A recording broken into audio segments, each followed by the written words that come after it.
जम्मू के convention centre में संविधान दिवस के मौके पर उपराज्यपाल मनोज सिन्हा शामिल हुए। कार्यक्रम में उपराज्यपाल मनोज सिन्हा ने भारत के लोकतांत्रिक ढांचे और उसकी मजबूत संवैधानिक परंपराओं पर अपने विचार रखे। उन्होंने कहा कि किसी भी राष्ट्र के जीवन में एक ऐसा समय आता है जब वह अपनी क्षमता को पहचानना शुरू करता है और फिर किसी और द्वारा तय किए गए रास्ते पर चलने से इनकार कर देता है।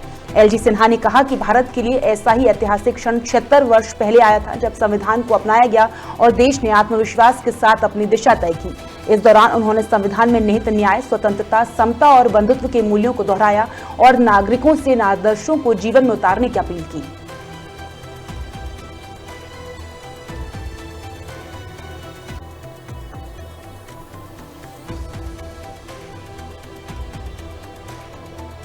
मित्रों, कभी कभी राष्ट्र के जीवन में ऐसे क्षण आते हैं जब नागरिक स्पष्ट रूप से अपनी क्षमता को पहचानना शुरू कर देता है।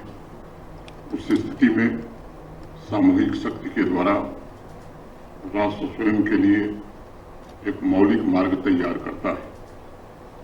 वह किसी और की बनाई हुई राह पर चलने से भी इनकार कर देता है। उस समय 76 वर्ष पूर्व भारत के जीवन में ऐसा ही अलौकिक क्षण आया था और जैसा भी हम सब ने पढ़ा, 26 नवंबर 1949 को संविधान सभा के द्वारा देश के पवित्र ग्रंथ संविधान को हम सब ने अंगीकार किया।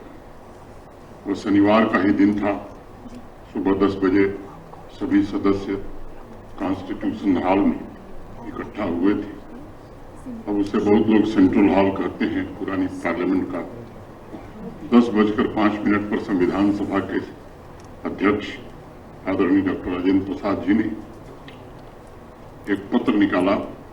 वह पत्र सभा के प्रथम अस्थायी अध्यक्ष श्री सच्चिदानंद सिन्हा जी का था। सच्चिदानंद सिन्हा जी का स्वास्थ्य ठीक नहीं था, इसलिए उन्होंने एक पत्र लिखकर सभी सदस्यों को एक संदेश दिया था।